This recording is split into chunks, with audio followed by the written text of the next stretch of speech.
Good morning. Today we are learning Cornerstone third chapter Formation of Interrogatives. ये इंटरोगेटिव्स मतलब आप लोगों ने सेंटेंस के चैप्टर में पढ़ा है। इंटरोगेटिव्स जो सेंटेंस होते हैं वो हमें क्वेश्चन करते हैं, तो उसकी फॉर्मेशन क्या है। तो यहाँ पर मैं दो क्वेश्चन आप लोगों को बताती हूँ। सपोज के ये फर्स्ट है, डू यू लाइक टी। ये है आपका first question, do you like T. और एक है, what kind of T do you like. ये दोनों यहाँ पर मेरे क्वेश्चन है। पहला है डू यू लाइक टी और सेकंड है what kind of T do you like. ये जो पहला है क्वेश्चन कि क्या आपको चाय पसंद है, तो इसका आंसर या तो आप एकदम सिंपली हाँ या ना, यस और नो में दे सकते हैं। लेकिन जब आपको ये क्वेश्चन करते हैं what kind of T do you like, तो आप उसका आंसर हाँ या ना में नहीं दे पाएंगे। तो यहाँ पर जब आपका एक आंसर बनेगा वो क्या होगा, एक स्टेटमेंट होगा कि भाई मुझे थोड़ी कड़क वाली चाय पसंद है, थोड़ी मीठी चाय पसंद है। तो वो उसका एक स्टेटमेंट होगा, एक सेंटेंस बनेगा। तो यहाँ पे ये दो टाइप के क्वेश्चन है, एक यस और नो वाला और ये जो है पूरा स्टेटमेंट वाला। तो इसमें यहाँ पर जो है स्टेटमेंट वाले, उसमें ज्यादातर कौन से आते हैं क्वेश्चन, WH टाइप क्वेश्चन।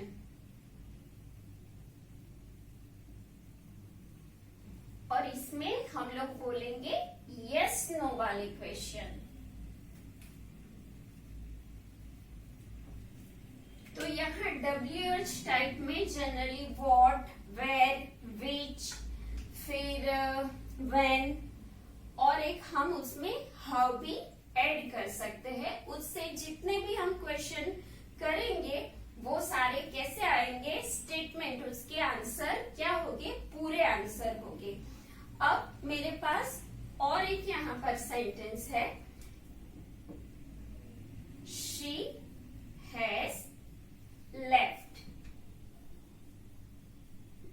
तो ये क्या है, ये कौन सा सेंटेंस है, तो आपको पता है ये सिंपल सेंटेंस है, एक क्या है, स्टेटमेंट है।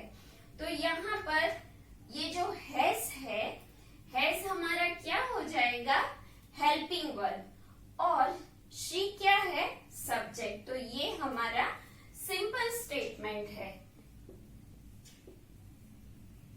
सिंपल स्टेटमेंट, उसे हम डिक्लेरेटिव भी बोल सकते हैं, डिक्लेरेटिव सेंटेंस भी बोल सकते हैं। अब जब ये हैज है हेल्पिंग वर्ब, उसे हम क्या करेंगे, उसे हम आगे करेंगे और जो सब्जेक्ट है उसको पीछे ले जाएंगे। तो क्या होगा, हैज शी लेफ्ट। तो ये क्या हो जाएगा, हमारा इंटरोगेटिव क्वेश्चन, इंटरोगेटिव सेंटेंस हो जाएगा। तो यहाँ पर हैज जो हेल्पिंग वर्ब है वो आगे आ जाएगा और शी जो सब्जेक्ट है वो हेल्पिंग वर्ब के पीछे आ जाएगा। ठीक है, तो यहाँ पर जो है वो हेल्पिंग वर्ब है, डू, वो यस नो टाइप क्वेश्चन है। यहाँ पर जो व्हाट से शुरू होता है वो कैसे है, WH टाइप क्वेश्चन है। और यहाँ पर जो हैज है वो क्या है, हेल्पिंग वर्ब है हमारा। और ये जो सिंपल सेंटेंस है उसका इंटरोगेटिव जब हम बनाते हैं तो जो हेल्पिंग वर्ब है वो क्या हो जाएगा, वो आगे आ जाएगा और सब्जेक्ट उसके पीछे आ जाएंगे। अब आगे थोड़ा देखेंगे हम लोग कि एक मेरे पास वर्ड ग्रुप है, कैन मेक, शी,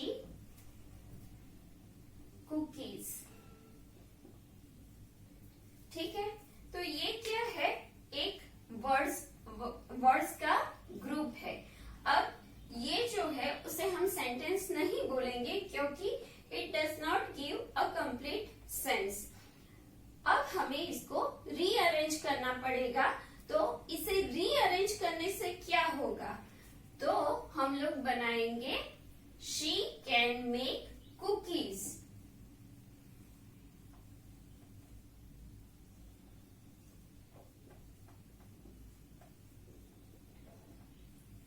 तो ये क्या हो गया, हमारा सिंपल स्टेटमेंट एक डिक्लेरेटिव सेंटेंस हो गया।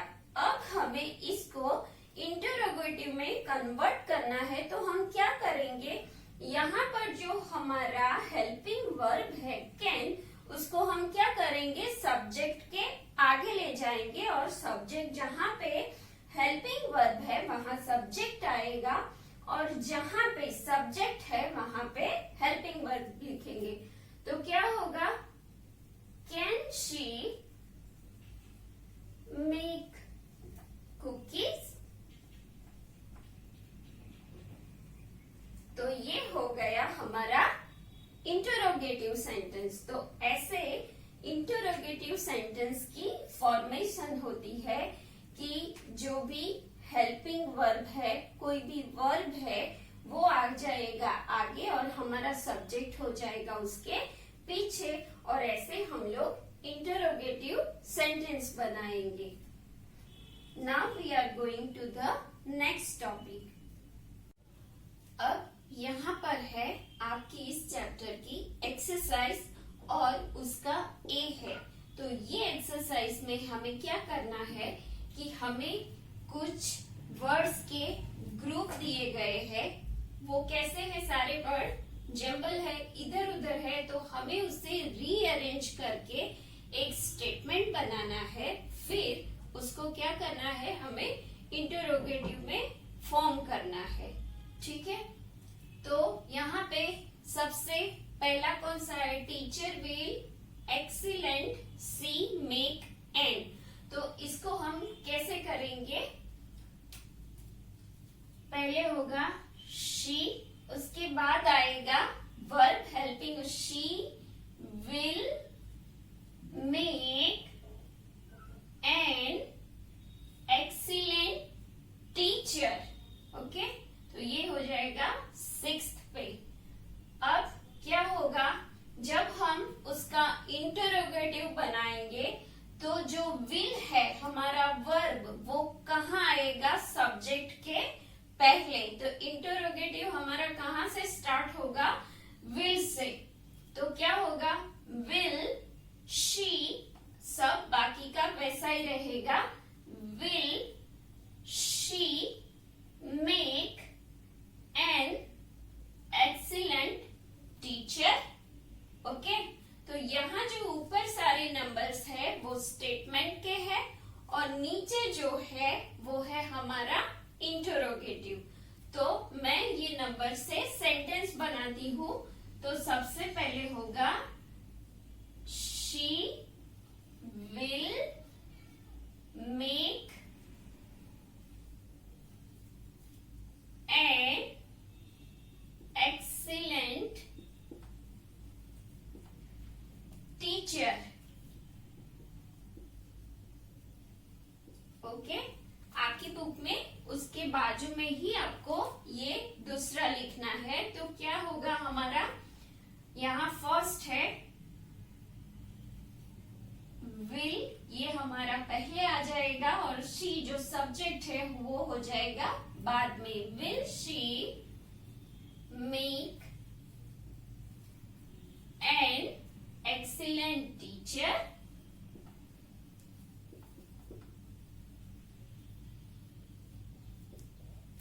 ओके, वैसे ही हमें दूसरा करना है, like she not long journey car does by. तो पहले कहां से हम लोग स्टार्ट करेंगे, शी, और उसके साथ क्या आएगा, वर्ब आएगा, हेल्पिंग वर्ब। तो क्या होगा, she does not like long journeys by car. Okay, she does not like journeys by car. अब क्या होगा, जो हमारा हेल्पिंग वर्ब है वो पहले आ जाएगा और उसके बाद हो जाएगा सब्जेक्ट। तो पहले हम लोग क्या करेंगे, हाँ, does she not like long journeys by car. जो फर्स्ट सेकंड है वो ही हमें एक्सचेंज करना है। जो हमारा हेल्पिंग वर्ब है वो इंटरोगेटिव में आगे आ जाएगा और जो सब्जेक्ट है वो पीछे हो जाएगा। तो क्या लिखेंगे हम,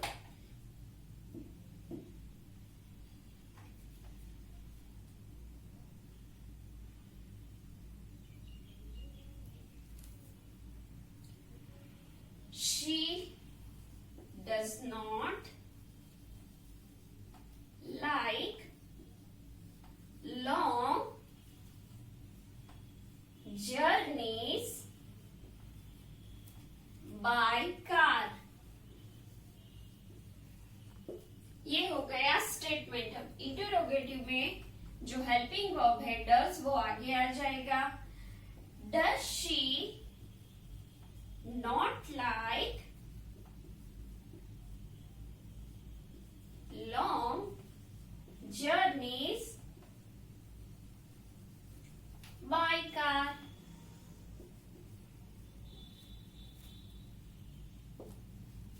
ओके, अब है हमारा फोर्थ, कलेक्ट दिस बीज the of lot your honey will. तो हम कहां से स्टार्ट करेंगे, द से स्टार्ट करेंगे। द बीज, उसके साथ क्या आ जाएगा, हमारा helping verb. The bees will collect a lot of honey this year. Okay, तो the bees will collect honey, a lot of honey,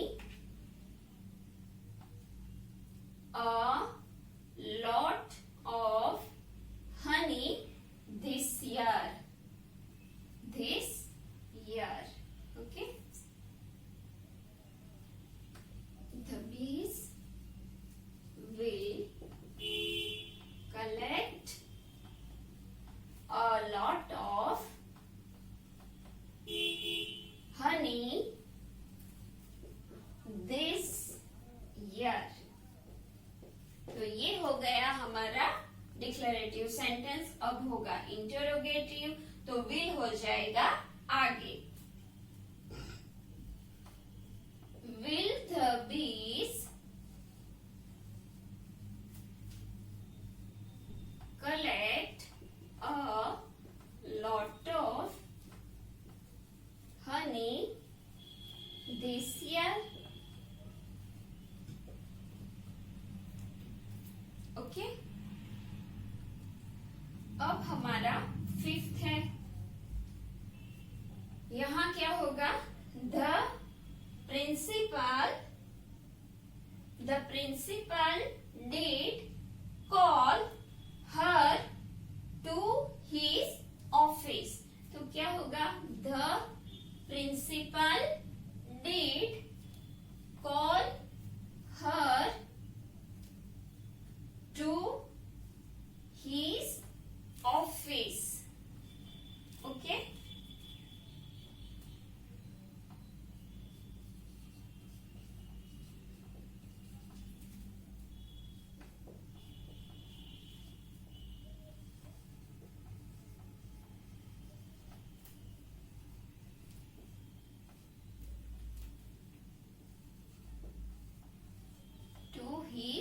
office.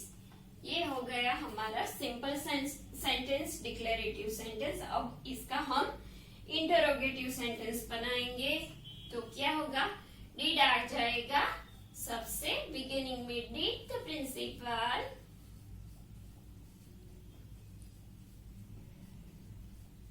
call her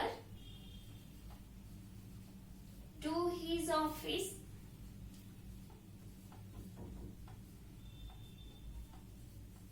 okay, तो ये हुआ हमारा क्वेश्चन मार्क वाला सेंटेंस, मतलब कि इंटरोगेटिव सेंटेंस। अब है हमारा दूसरा topic question tags. Question tag आप लोगों ने ऑलरेडी 5th स्टैंडर्ड में पढ़ लिया है। तो यहाँ पर एक सेंटेंस है, you can purchase the tickets tomorrow. तो उसका जो शॉर्ट क्वेश्चन होगा वो क्या होगा, कैन यू है तो हम क्या करेंगे, कांट यू, और यहाँ पर होगा क्वेश्चन। ओके, अब यहाँ पर दूसरा है, you don't have an important meeting tomorrow. तो यहाँ पर नेगेटिव सेंटेंस है, तो जब हम उसका शॉर्ट क्वेश्चन बनाएंगे तो क्या लिखेंगे, यहाँ पर कौन सा वर्ब है, डू, और सब्जेक्ट क्या है, यू, तो वो ही हम पीछे लिखते हैं। तो क्या होगा, डू यू। मतलब जब हम क्वेश्चन टैग बनाते हैं तो जो हमारा सेंटेंस है वो पॉजिटिव है, तो उसका शॉर्ट क्वेश्चन जो बनेगा वो नेगेटिव हो जाएगा, और जब नेगेटिव स्टेटमेंट रहेगा तो उसका जो शॉर्ट क्वेश्चन है वो पॉजिटिव बन जाएगा। तो ये आप लोगों ने सीखा है। तो कोई भी सेंटेंस है और उसके साथ ऐसे शॉर्ट क्वेश्चन है, तो ये जो सेंटेंस है वो 2 पार्ट में डिवाइड होता है। ये जो पार्ट है हमारा, उसे हम क्या कहेंगे, स्टेटमेंट, और जो दूसरा है उसे हम शॉर्ट क्वेश्चन, जिसे हम लोग क्या कहते हैं, क्वेश्चन टैग। क्वेश्चन टैग का यूज जनरली हम लोग किसी को अपनी बात में इन्वॉल्व करने के लिए कहते हैं। कभी कभी हमारी बात, जब किसी की बात चल रही है तो बीच में हमारी बात बोलने के लिए करते हैं, या तो कभी हम जो भी बोलते हैं वो बात सही है या नहीं, उसके लिए भी हम लोग क्वेश्चन टैग का यूज करते हैं। तो now we are going to the exercise of question tag. अब आपकी एक्सरसाइज बी। ये एक्सरसाइज में क्या करना है, यहाँ पर आप लोगों को स्टेटमेंट दिए गए हैं और आप लोगों को उस स्टेटमेंट के शॉर्ट क्वेश्चन यानी कि क्वेश्चन टैग बनाने हैं। तो यहाँ पर फर्स्ट है, you are going to the fair. तो यहाँ पर क्या है, हेल्पिंग वर्ब आर और सब्जेक्ट यू है। सेंटेंस आपका क्या है, पॉजिटिव, मतलब कि जो क्वेश्चन टैग बनेगा वो होगा नेगेटिव। तो आरंट यू क्या होगा उसका, आरंट यू। उसके बाद है, the weather will get cooler by December. तो यहाँ पर विल है और द वेदर, उसके लिए हम क्या यूज करेंगे, ईट। तो विल का क्या होगा, यहाँ पर है पॉजिटिव सेंटेंस और उसका नेगेटिव हो जाएगा वॉन्ट, वॉन्ट इट।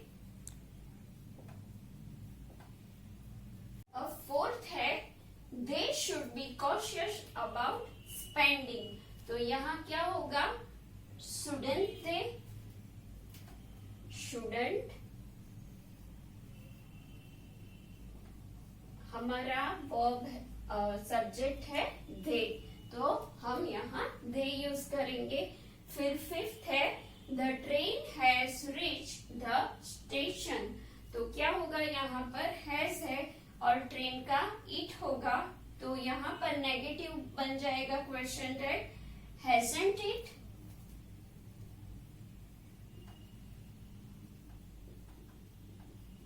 तो वैसे ही जब हम क्वेश्चन टैग बनाते हैं तो जो हमारा हेल्पिंग वर्ब है उसका अगर यहाँ पॉजिटिव है तो उसका नेगेटिव बनेगा, और जो सब्जेक्ट यूज किया है वो हम सब्जेक्ट यूज करेंगे। तो ऐसे ही क्वेश्चन टैग की फॉर्मूला है, मैंने यहाँ आपको 5th तक कराया है, बाकी का जो है वो आपको होमवर्क में करना है। अब यहाँ मैथ्स के कुछ डाउट्स है। ये जो फर्स्ट है, between any two non consecutive whole numbers there is a whole number, मतलब कि दो नॉन कंसेक्यूटिव नंबर के बीच में जो है वो होल नंबर है। सबसे पहले कंसेक्यूटिव का नंबर क्या, कंसेक्यूटिव नंबर मतलब क्या, हमारे पास ये सारे जो नंबर्स है 0 से लेके होल नंबर बहुत सारे, तो ये जो 0 के बाद 1, 1 के बाद 2, मतलब ये सारे कंसेक्यूटिव नंबर एक के बाद एक, उसे हम कंसेक्यूटिव बोलते हैं। और ये 1 और 3 उसे हम क्या बोलेंगे, नॉन कंसेक्यूटिव नंबर। तो ये जो दो नॉन कंसेक्यूटिव नंबर है उसके बीच में क्या है, 2, तो 2 क्या हो गया हमारा, होल नंबर्स। ठीक है, अब अगर यहाँ पर नॉन कंसेक्यूटिव के बदले कंसेक्यूटिव होता तो क्या होता, तो हमारा ये 1 और 2 दोनों कंसेक्यूटिव है, तो 1 और 2 के बीच में जो नंबर्स है वो कौन से होंगे, सारे पॉइंट्स वाले होंगे, फ्रैक्शन वाले। तो होल नंबर्स में फ्रैक्शन नहीं होता है, तब ये हमारा क्या हो जाता, स्टेटमेंट फॉल्स हो जाता। तो यहाँ पर हमारा स्टेटमेंट ट्रू है, क्यों, क्योंकि दो नॉन कंसेक्यूटिव नंबर्स के बीच में जो नंबर है वो हमारा होल नंबर्स है, राइट। तो ये इसीलिए है, सपोज 2 और 4 उसके बीच में क्या है, 3, तो ये हुआ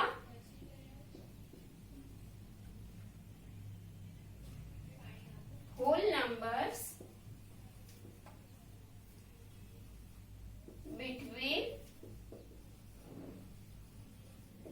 two non consecutive number। ठीक है, तो ये समझ में आ गया। अब हमारा जो 10th है वो the predecessor of a 2-digit number cannot be a single digit number। ये जो है वो मैंने कल के लेक्चर में आप लोगों को बता दिया है कि 2 डिजिट नंबर और प्रेडेसेसर जब ढूंढना है, 2 डिजिट बहुत सारे नंबर है लेकिन जो स्मॉलेस्ट है वो है 10, उसका प्रेडेसेसर मतलब -1, तो क्या होगा 9, which is also a 1 digit number, मतलब कि वो सिंगल डिजिट नंबर है। तो यहाँ पर है कैन नॉट बी, तो यहाँ पर ये स्टेटमेंट क्या हो गया, फॉल्स। तो यहाँ पर उसका जो हमें प्रीडेसेसर मिला है 2 डिजिट नंबर का, वो है 1 डिजिट नंबर, इसीलिए ये हमारा स्टेटमेंट यहाँ पर फॉल्स है। अब ये जो है 11, यहाँ पर क्या है, if A and B are natural numbers, तो यहाँ हमें ए और बी को नेचुरल नंबर इमेज करना है। Suppose A is equal to, मैं यहाँ पर 1 लेती हूँ, फिर बी इज इक्वल टू यहाँ पर 2 ले रही हूँ। अब and A is less than B, A is less than B, तो हमारा यहाँ क्या हुआ, A is less than B होता है क्योंकि 1 लेस देन 2, तो ये हमारी जो कंडीशन है यहाँ पर सेटिस्फाई है। आगे बढ़ेंगे, then there is a natural number C, तो यहाँ पर मैं सी को 3 इमेज करूंगी, ठीक है। Natural number C such that A less than C less than B, तो जो यहाँ पर कंडीशन है वो इसके हिसाब से हो रही है। तो हम लोग देखेंगे ए के लिए क्या है 1, सी के लिए क्या है 3 और बी के लिए क्या है 2। यहाँ पर 1 लेस देन 3, ओके, लेकिन लेस देन 2, तो 3 2 से यहाँ पर ये लेस देन साइन तो नहीं आएगा क्योंकि 3 वो 2 से कैसा क्या है, बिगर है, तो यहाँ पर हमारी साइन हो जाएगी ग्रेटर देन, इसीलिए ये स्टेटमेंट हमारा हो जाएगा false. Now 12. If A and B are whole numbers and A less than B, तो ऐसे ही हम लोग लेंगे. Suppose A is equal to 0, B is equal to 1 ले लेंगे. तो यहाँ पर हम लोग देखते हैं A is equal to 0 and B is equal to 1. Then क्या होगा? A लेस देन B है. So 0 is less than 1. क्यों? क्योंकि A लेस देन B है. तो और एक कंडीशन यहाँ पे दी गई है, A प्लस B. हमारा A प्लस B क्या होगा? A plus B less than B plus 1. तो A प्लस B मतलब 0 प्लस 1 लेस देन B क्या है हमारा? 1 प्लस 1 हो जाएगा. तो 0 प्लस 1 क्या है? 1 लेस देन 1 प्लस 1 2. तो क्या ये राइट है? 1 इज लेस देन 2. तो राइट है ना. तो यहाँ पर हमारी कंडीशन सेटिस्फाई हो रही है, इसीलिए ये जो स्टेटमेंट हमारा है वो ट्रू है. तो यहाँ पर स्टेटमेंट हो जाएगा ट्रू.